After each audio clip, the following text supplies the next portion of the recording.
All right, 1998 Kawasaki KX250 two-stroke. We picked this up for $1,500. Original seller said he couldn't, he wiped out on it, dropped it, and couldn't get it started again. So I've already pulled it apart. Plastics and stuff are all over there. And my shelving unit there, I'm just working on it now. So far I figured out there was low spark. So I did get an ignition coil for it to see if that was the issue, and I got her to start and she was running. But my problem was I bought let me see if I can find it here. I got a full kit for this bike too now that I ordered off of Amazon.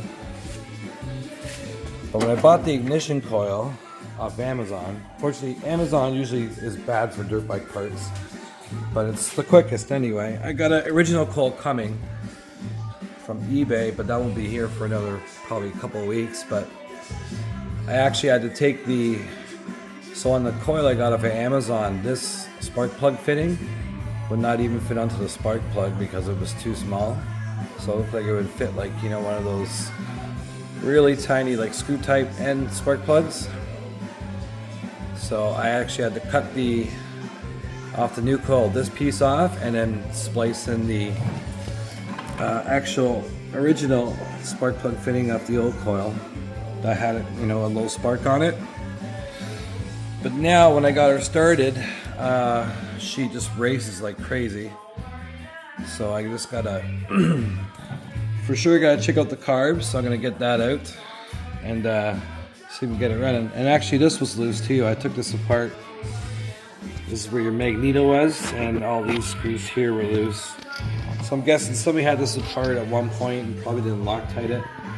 And she was loose, but I tightened her up. Like I said, she was running good, but she's racing, and just the carb seems not to be like it responds to the throttle, but I just can't get it to idle low. So I'm definitely gonna take it apart and have a look. But yeah, it's actually running because I had good compression when I went and seen the bike. And I thought, you know what, $1,500 is not a bad deal for somebody who had good compression and just needed to get something worked out on it. So we're gonna get this carb out. I'm gonna take the tank off, and we're gonna check her out and see if I can get it running properly. So I got the carb apart. I could definitely tell the previous owner cleaned her out, pulled her apart, but the only problem was there was no gasket on the bottom for the bottom bowl, so right there, and of course the bowl. There's no gasket there. I guess they just kind of cleaned it out, didn't have a gasket to put on. I just still got those two jets there, cleaning and carb cleaner. But yeah, they were pretty clean already. I'm just giving it an extra clean. I don't have a gasket for this either, but I'm pretty sure just the the leakage of air was probably why I couldn't adjust the carb. So all I'm gonna do, because it's probably gonna take a week or so to get a gasket, or I'll probably just get a whole carb rebuild kit while I'm at it. But I'm just gonna put some gasket maker on there when I dry this all up, put it back together, and just see if I can get it to idle properly, and we'll see what happens there. It's worth a try until I get the gasket that comes in that I need. So like I said, I'm just gonna get a carb rebuild kit with everything, so I'll just do everything again just to make sure it's gonna be good for a while. But like I said, I just want to make sure I can get this thing to idle properly. So I'm pretty sure this is probably an issue, just air getting in there. No gasket, so we're gonna give it a shot.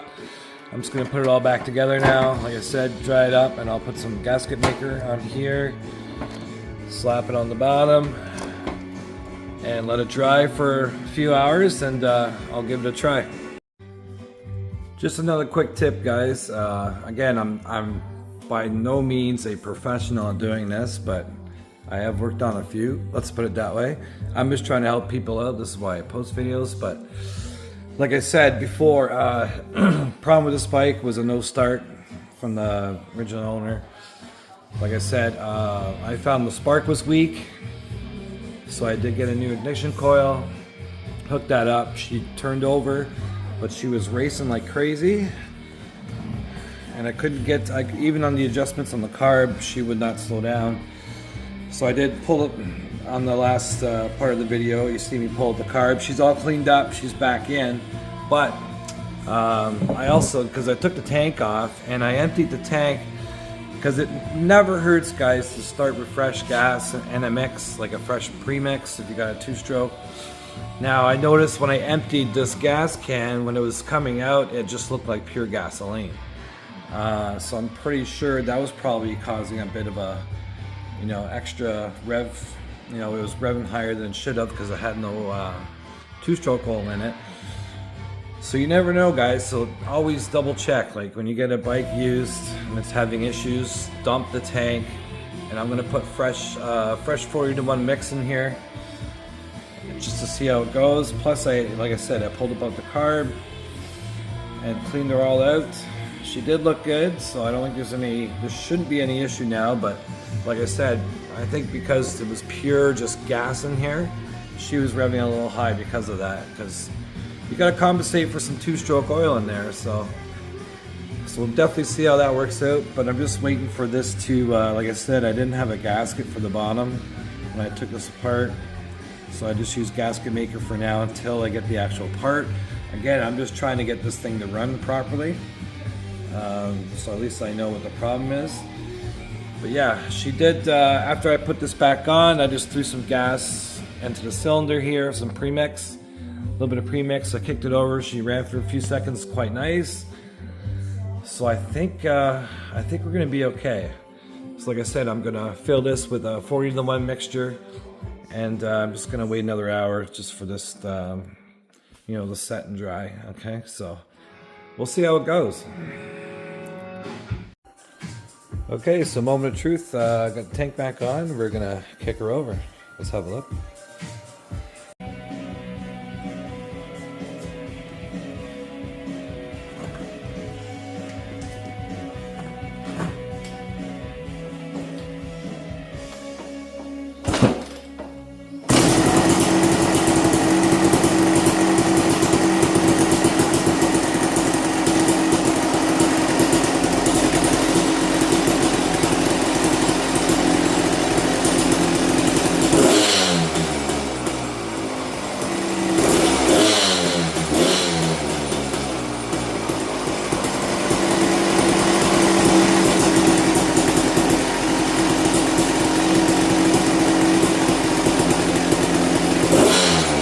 Well, she's running, everything's working.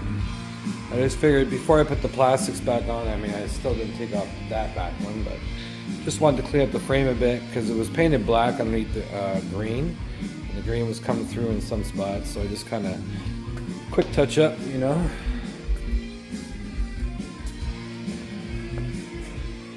little quick touch up before I put it all back together. And then I'll put once it dries tomorrow, I'll definitely get the plastics on, give it an oil change, and I'm hoping I can take it to the track. It's November here, so living in Canada, Ontario, tracks start to close in November, but Gopher Dunes is still open, and I'm not too far away from there. So I definitely want to get this buttoned up tomorrow morning, oil change, and then take it to the track with my YZ over there.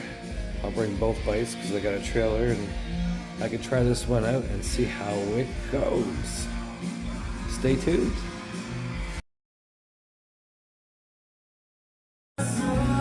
Alright, she's all back together. She looks a little better, just like I said, just touched up the frame a little bit.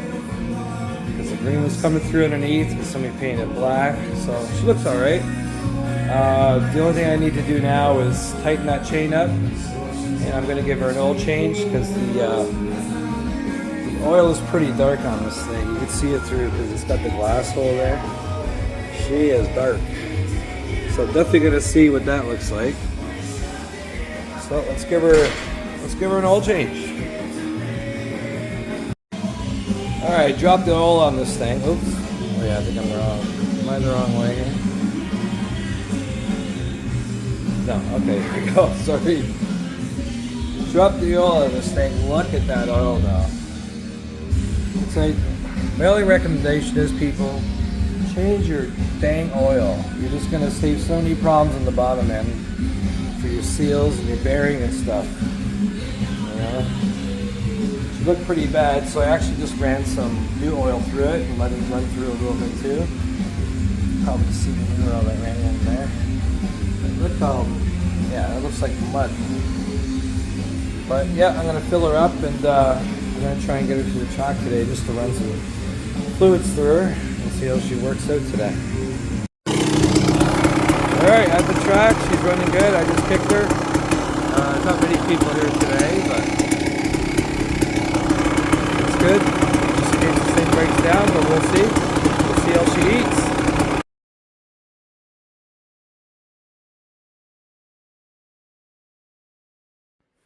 So there you have it. In the last picture there, I'm sure you've seen, it was full of mud there from the track. I drove it for about 2 hours on the track at Gopher. She ran well, and I just gave her a quick spray down while it was on my truck at the car wash before I brought it home. So yeah, problem solved on this one. Like I said, I'm just waiting for the actual stock parts to come on so I can put them back on, but I just wanted to figure out the no start issue that the previous owner had, but we got her running. She's running good. And when I get the actual stock parts, I'm gonna put them on. But also I've got, for the next video, I've got this YZ250, which I got dirt cheap. This is gonna be the next project I'm gonna do. So this is gonna be a 4-stroke. It's a YZ250F 2002. Customer said he couldn't get it started anymore. Supposedly he said he checked the valves and they're in spec, but you can never, you know, you can always see what people say, but I'm still gonna have to rip it all apart anyway and have a look. But yeah, this is gonna be the next video, the YZ250F 2002. This is exactly how I picked it up. He had it all in pieces. When I contacted the seller and asked him, you know, what can I pick up? He's like, oh, do you want me to put everything back on? I'm like, absolutely not. Only because I'm just going to have to rip it apart again anyway. So next project, this is going to be the next video. And I've got, of course, bins of parts from the last owner just sitting here on my tool bench and stuff, and in bins everywhere. So yeah, this is going to be the next video. YZ250F 4-stroke dirt bike, no start issue, just like the Cowie. Hopefully this one's just as easy, but maybe not, so we'll see. But I haven't done anything yet at all, so I don't know what the issue is. I don't even know if it's got spark yet or what. From what I could see, I'm just checking to see. Yeah, okay, it's got the TPS sensor. Because before I had a YZ426F that had a no start issue, and actually what it was the TPS sensor was broken. So that's your throttle position sensor. So on these, I think it's 98 and above Yamahas 4-strokes, they'll always have a throttle position sensor on the carb, and if that's broken, you're not going to get her to start because she needs to know where that's at. Okay, so it's partially electronic to the ECU. So it's got that on there, so it's definitely not going to be that. But that was a previous issue I had with a 426F that I picked up and fixed. So definitely not that. So it's going to be checking, of course, for air, fuel, and spark. Your first 3 things that you need to look for. So that's going to be the next video. Be sure to check it out. It's I'm going to start working on this soon, and I'll start posting videos about it. Next video. Thanks for watching, guys. Like and subscribe. Hit that bell. Help me out, because it's this will keep me buying bikes and making videos, you know, and hopefully help somebody out. Take care, guys. Love you all.